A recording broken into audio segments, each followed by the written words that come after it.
którego Singer, lala, i Prebisch wprowadzili do ekonomii rozwoju i czemu? Czy wolny handel służy wszystkim krajom równo? Jaką strategię w związku z powyższym powinny przyjąć kraje rozwijające się? Czy tak robią? Z powodzeniem? Czym są centra i peryferie? O tym będzie mowa w tym filmiku, na który serdecznie zapraszam. Pierwszy z tych panów, Singer, jak na naukowca przystało, przed zaproponowaniem czegoś nowego, wyłowił z morza wiedzy pewne intelektualne inspiracje. Jakie? Rolę kontekstu historycznego, w którym następuje rozwój gospodarczy, od aktora Spithoffa. Rolę postępu technicznego w generowaniu długotrwałych trendów rozwoju gospodarczego od Schumpetera. Konieczność odniesienia reguł ekonomicznych do konkretnych warunków od Keynesa, rozróżnienie na pełne i niepełne wykorzystanie czynników produkcji i konieczność równomiernego rozwoju gospodarek z teorii Norskiego. Dla Singera płynie stąd wniosek, że aby wyjaśnić rozwój i wydać rekomendacje co do tego, jak go osiągnąć, należy pochylić się nad warunkami i kontekstem, a ściśle strukturze relacji, w jakiej znajdują się kraje rozwijające się. Dostrzega, że jest więcej niż jedna ścieżka rozwoju. Kraje w Ameryce Łacińskiej, Azji, Afryce są ograniczone specyficznymi strukturalnymi problemami gospodarczymi. To odróżnia rozwój tych krajów od ścieżki, którą podążały kraje rozwinięte w przejściu z agrarnej na uprzemysłowioną gospodarkę. Jak to przystało na strukturalistę, interesowały go relacje między gospodarkami rozwijającymi się a krajami rozwiniętymi. Według Singera i w opozycji do jego poprzedników handel nie prowadzi do wykorzystania bardziej kapitałochłonnych metod produkcji, upowszechniania wiedzy i nowoczesnych technologii, a wręcz przeciwnie, prowadzi do nierównowagi. Korzyści znajdują się po stronie krajów rozwijających się, a przepaść się pogłębia. Następuje długoterminowe pogorszenie warunków handlu biednych krajów. Dlaczego tak się dzieje? Tezę tę przedstawił na dorocznym spotkaniu American Economic Association w 1949 roku w dziele The Distribution of Gains Between Investing and Borrowing Countries. Otóż kraje rozwijające się eksportują towary podstawowe do gospodarek rozwiniętych. Wykorzystywany w nich kapitał to bezpośrednie inwestycje zagraniczne, czyli pozostaje własnością zagraniczną, a więc zyski z niego odpływają za granicę, importując z krajów uprzemysłowionych towary przetworzone. Nierówności między, jak to potem powiedział Prebisch, centrum i peryferiami powstają z powodu niższych cen za towary podstawowe. Te ceny rosną słabiej niż towarów przetworzonych, bo rynek szybciej się nimi nasyca. Cechują się niższą elastycznością dochodową, tak więc pogarsza się terms of trade. Ceny eksportowe rosną wolniej niż ceny, które musieli zapłacić za importowane towary wyprodukowane. Dochodów przypadających producentom towarów przetworzonych, zysków, które do nich trafiają. Poza tym taka specjalizacja jest tylko w interesie krajów rozwiniętych, odwraca zasoby od innych zastosowań produkcyjnych, które mogłyby zainicjować postęp techniczny czy rozwinąć rynki lokalne. Zatem sektor przemysłowy krajów wysoko rozwiniętych zyskuje nie tyle z powodu swojej przewagi w produktywności, ale raczej ze sposobu rozdziału zysków. Postęp techniczny wpływa w różny sposób na dochody w przemyśle wytwórczym i w przemyśle towarów podstawowych, które prowadzą do długoterminowego pogorszenia warunków handlu w krajach rozwijających się. Producenci towarów wytwarzanych korzystają podwójnie z postępu technicznego. Dzięki wyższym dochodom krajowym, dzięki zwiększonemu popytowi na krajowe towary wytwarzane w wyniku wzrostu dochodów, dzięki zmniejszeniu ilości surowców zużywanych na jednostkę produkcji. Producenci w krajach ubogich tracą poprzez spadek cen towarów, któremu nie towarzyszy większy popyt, mniejsze zapotrzebowanie na surowce z powodu postępu technicznego. Dochodzi zatem do następujących wniosków. To nierówne relacje między krajów rozwiniętych i nierozwiniętych, ich struktura, widoczne w handlu, a nie rodzaj sektora decyduje o podziale zysków między tymi krajami.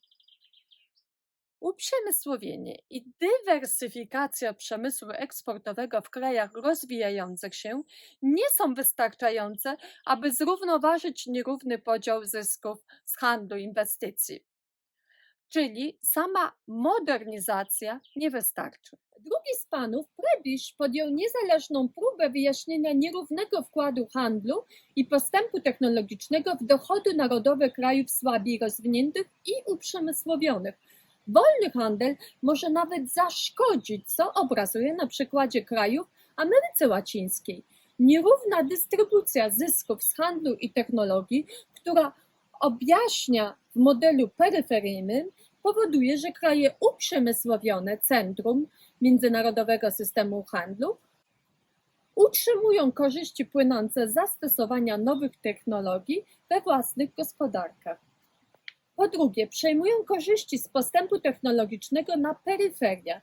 Prebisch tłumaczy to strukturalnie. Po pierwsze, różnym poziomem konkurencji w centrum niż na peryferiach. Niedoskonałą konkurencją w krajach centrum, która sprawia, że ceny nie spadają, i silną konkurencją między producentami towarów pierwotnych na słabiej rozwiniętych peryferiach, która sprawia, że ceny spadają. Po drugie, dochodową elastycznością popytu, która jest wyższa dla towarów przemysłowych niż dla podstawowych. Wzrost dochodów prowadzi do większego wzrostu popytu na towary eksportowane przez kraje uprzemysłowione niż na eksport towarów pierwszego sektora krajów rozwijających się. Oba wyjaśnienia oznaczają pogorszenie terms of trade, warunków handlu krajów na peryferii. Obie tezy, rozwinięte niezależnie, zostały nazwane tezą Prebischa-Singera. Głównym wnioskiem politycznym było umożliwienie wzrostu krajowego przemysłu wytwórczego i uzyskanie międzynarodowej konkurencyjności bez zaniedbania produkcji rolnej. W tym celu należało na pewien czas zapewnić ochronę krajów rozwijających się przed importem towarów z krajów rozwiniętych. Taryfy ochronne na produkcję prowadziły co prawda początkowo do wzrostu cen wytwarzanych towarów, to jednak dawało zagranicznym i lokalnym przedsiębiorcom zachętę do inwestowania w tym sektorze. Gdy rynek wewnętrzny wzrośnie, nastąpią korzyści skali i spadek cen krajowych do poziomu konkurencyjnego na rynku międzynarodowym i wtedy będzie można zdjąć taryfy ochronne. Przykłady takiej polityki znajdziemy w okresie Meiji w Japonii po 1868 roku i w początkach rozwoju Rosji radzieckiej. Wiele krajów Ameryki Łacińskiej, Argentyna, Brazylia, Chile, Kolumbia, Meksyk i Urugwaj przyjęły politykę substytucji importu w latach 50. 60. XX wieku. O początkowym powodzeniu tej polityki może świadczyć wzrost krajowej produkcji, wyższe i bardziej równomiernie rozłożone dochody gospodarstw domowych, wzrost wielkości rynku wewnętrznego poprzez integrację regionalną. Ta z kolei jest kluczowa dla krajowego przemysłu wytwórczego. Ale niestety pojawiły się pewne problemy, do nich można zaliczyć nieefektywność w sektorze produkcyjnym, która zaowocowała wysokimi krajowymi cenami konsumpcyjnymi, fakt, że wzrost miast odbywał się kosztem regionów wiejskich, działalność rolniczą ograniczały kontrolę cen, licencje importowe i inne ograniczenia, Rosnący sektor nieformalny obniżał przychody publiczne i prowadził do deficytów budżetowych, co było szczególnie negatywne w kontekście wzrostu udziału sektora publicznego. Wysokie deficyty budżetowe i handlowe doprowadziły do wysokiego poziomu inflacji i przewartościowanych walut, co utrudniało rozwój nietradycyjnego sektora eksportowego. Zależność od dóbr inwestycyjnych i nakładów przemysłowych prowadziła do wzrostu zadłużenia zagranicznego regionu. W efekcie doprowadziło to do załamania produkcji, znacznej dewaluacji walut krajowych, a w efekcie do reform wolnorynkowych, aż do kryzysu zadłużenia międzynarodowego w 1982 roku. To jest dowód na nieskuteczność industrializacji zastępującej import jako strategii rozwoju?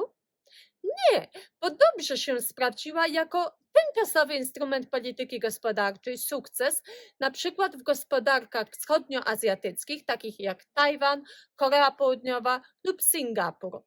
Przykładem sukcesu może być industrializacja zastępująca import w niemieckim Związku Celnym Zollverein, która pomogła Niemcom w XIX wieku nie tylko rozwinąć krajowy sektor wytwórczy w warunkach względnej ochrony przed brytyjskim importem, ale także przezwyciężyć fragmentaryzację polityczno-ekonomiczną. Zobacz na przykład Friedrich List.